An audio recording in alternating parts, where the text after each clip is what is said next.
Natuklas ang ginagawa palang drug den ng mga humihit-hit ng shabu ang isang van na ilang buwan na nakaparada sa Quezon City. Naaresto ang isa sa mga suspect. Balitang hatid ni Cesar Apolinario, exclusive.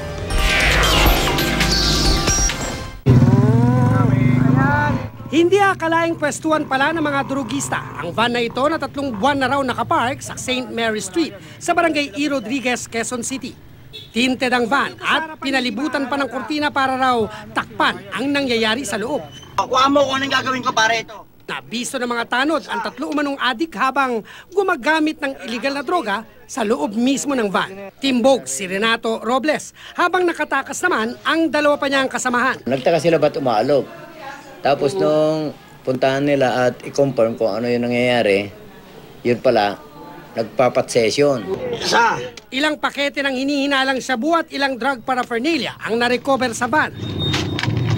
Ayon sa kapitan, bukod sa pwestuhan, ginagamit din daw ng mga pusher ang van para hatiin ang mga ibinebentang shabu. Para hindi sila halata galing sa labas, nilalagyan nila ng kortina. Itong kortina na to. Pag napansin mo, hindi mo talaga makikita ang ano lang. Pero pag sinilip mo, yun pala, ginagawa nilang pwesto. Habang isinasagawa naman ng panayam, isang plastic pa ng hinihinalang shabu ang nakita ng mga tanod sa gilid ng upuan. Sir, positive. Ayon sa kaanak ng may-ari ng van, dadalhin sana ito sa Baguio para roon ipagawa pero kinahoy na ang wire at iba pang bahagi ng van. Magulat-gulat po akong ganyan. Wala na palang laman yung loob. Pero hindi nyo po nahalata na ginagawang pestuhan. Hindi po, sir eh. Pinaghahanap naman ang 2 pang kasamahan ni Robles. Cesar Apolinario, GMA News.